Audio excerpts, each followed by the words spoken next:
They say the Balkans never sleep, and truth be told, neither do Serbian tanks. Picture this: a midnight sky pierced by the gleam of reactive armor, while the distant hum of MiG-29s, modernized mind you, wafts through the air. Welcome to Serbia's modern battlefield.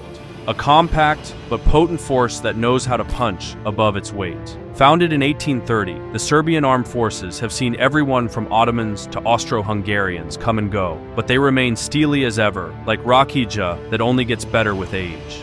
Today, with about 22,500 active troops, a reserve force of 2,000 always-ready members, and a passive reserve of some 600,000 able-bodied patriots dusting off their old uniform patches, Serbia stands ranked 63rd out of 145 in the Global Firepower Index. Serbia's defense budget for 2025 is around $2.42 billion, roughly 2.5% of its GDP, and tells us they're not playing cowboys, they're rebooting the cannon. That's up from about $2.14 billion in 2023, a nearly 24% spike over 2022.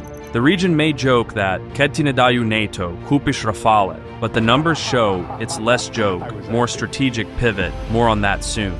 The backbone of this force, a homegrown industrial ecosystem that's the strongest in the Western Balkans. Around 200 companies from Jugo Import, SDPR, rolling out armored vehicles and artillery systems, to Zastava Arms, forging rifles, and Sloboda and Krušik crafting control-your-fate-in-war ammunition, are all humming in unison. And yes, that bullet that seems too accurate, made in Kragujevac, not Kalashnikov.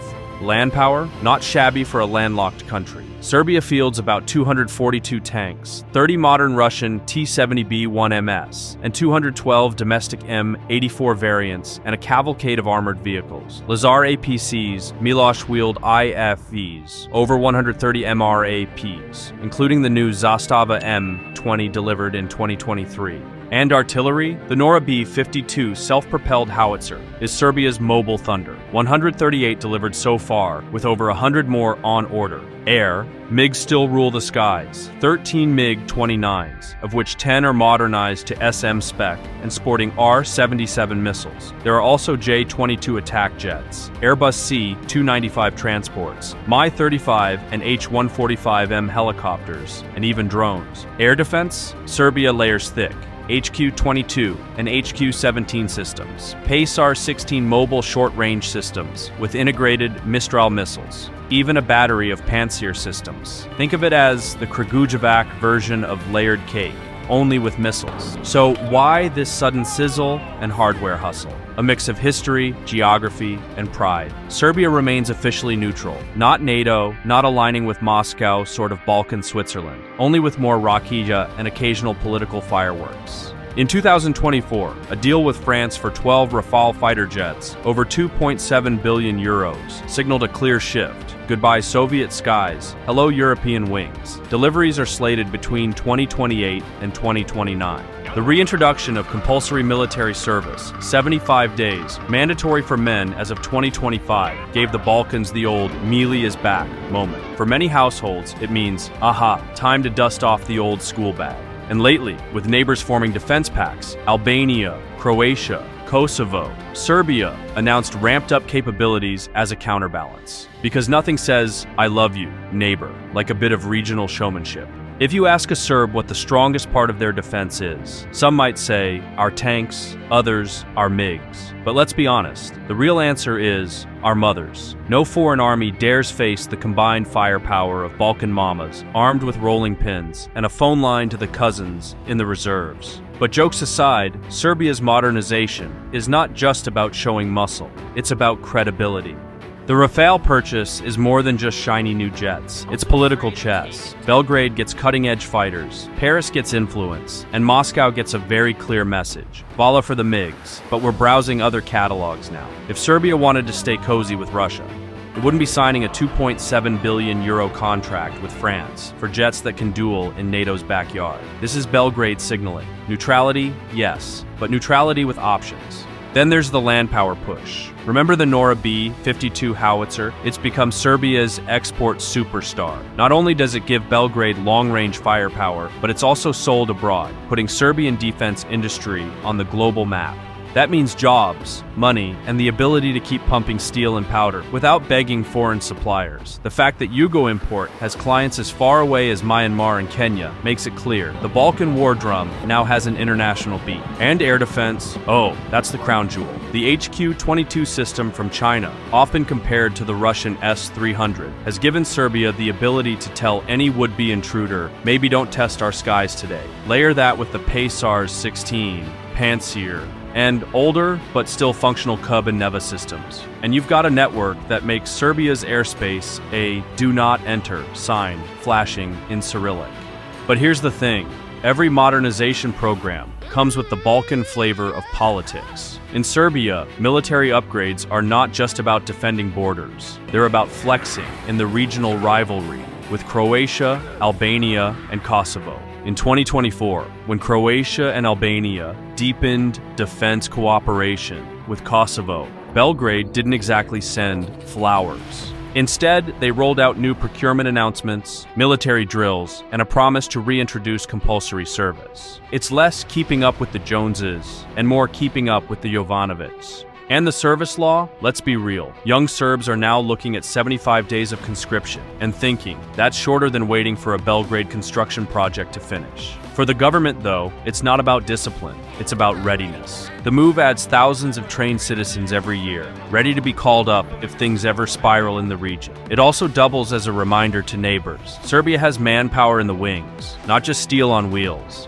Economically, it's a balancing act. Serbia's GDP isn't massive, and with $2 billion in military spending, the country sits below the giants, but above many regional peers. Compared to Croatia's $1.49 billion, Serbia's investment is clear. We'll always have one more tank, one more jet, and one more story to tell over coffee. Of course, some neighbors like to tease that Serbia invests more in tanks than in roads, but given Belgrade traffic, maybe tanks would actually be faster. And yet, Serbia's strength isn't just measured in hardware. It's measured in doctrine, training, and the unshakable Balkan resilience that has carried the nation through centuries of storms. The Serbian armed forces regularly drill with both East and West, from Russian exercises in the past to EU training missions today. In military slang, that's called hedging bets. In Balkan slang, it's called sitting on two chairs, and Serbia has mastered that art.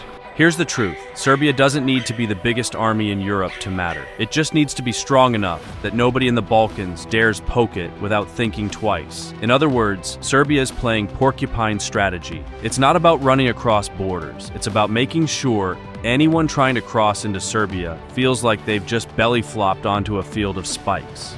And those spikes are getting sharper. With modern howitzers, layered air defenses, and soon Rafales flying over Belgrade, Serbia is quietly building a deterrent force. NATO knows it too.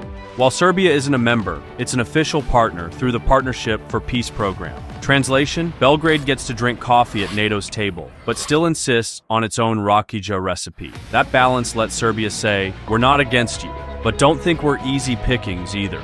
Now, let's talk about the neighbors. The Balkans is a place where borders have shifted so many times that family photo albums look like military maps. Croatia boasts its NATO membership and Western equipment. Kosovo leans on allies like the US for support, and Albania has its own modernization drive. So when Serbia ramps up spending, it isn't just about Moscow or Brussels. It's about the message across the Drina, Sava, and Danube. We're still the heavyweight here, and there's the Kosovo factor. Any flare-up in northern Kosovo instantly raises military alert levels in Belgrade. While Serbia insists its moves are defensive, everyone knows the dance. NATO's K4 keeps watch. Serbia mobilizes more troops near the border, and Balkan Twitter explodes with memes comparing armored convoys to the daily commute in Novi Sad. It's tense, but it's also part of the region's rhythm. Conflict never breaks out fully, but neither does full peace. Serbia also plays the long game by keeping multiple doors open. Yes, the Rafales show a tilt toward Europe, but Belgrade still buys drones from China, air defense from Russia, and armored tech at home. This diversification means no single country has Serbia in a chokehold. It's a clever move because in the Balkans, you never know which friend might be an enemy next week, or which enemy might suddenly want to share a border barbecue. Geopolitically, Serbia sits on a crossroads, literally the gateway between East and West. That's why every great power has cared about the Balkans for centuries. Control Serbia, and you have influence over Central Europe, the Adriatic, and the southern flank of NATO. Belgrade knows this, and so does Washington, Moscow, and Beijing. That's why you see foreign delegations shaking hands in Belgrade almost every other week. Serbia may not be huge, but its location is priceless. Now, let's not ignore the elephant, or maybe the bear in the room. Russia. For decades, Moscow has styled itself as Serbia's big brother, tied together by history, religion, and political alignment. But here's the catch. Big brothers can't always pay the bills. With Russia bogged down elsewhere, Serbia is hedging.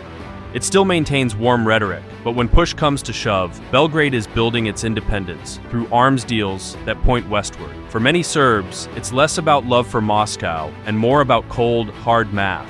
And here's where humor sneaks in. Ask a Serbian soldier why the country is investing so much in artillery, and you might get the answer. Because the only thing louder than Balkan weddings is our Nora howitzer. It's funny, but also accurate. Serbia thrives on symbols of strength, and when your neighbors see you parading new armored vehicles through Belgrade, the message is as loud as a brass band at Gucha. At the heart of Serbia's military isn't just steel, jets, or missiles. It's morale. It's the sense of identity that stretches back through centuries of battles, victories, and stubborn resilience. This is a country that withstood empires, invasions, and bombings, and still managed to stand, rebuild, and pour another round of Slivovica. If you think you can break that, well, good luck. Even NATO discovered in the 1990s that you can bomb bridges, but you can't bomb out spirit. And if you still don't get it, just remember this. You can argue politics, you can argue history, but you'll never win an argument with a Serbian grandma, and she's probably already in the reserves.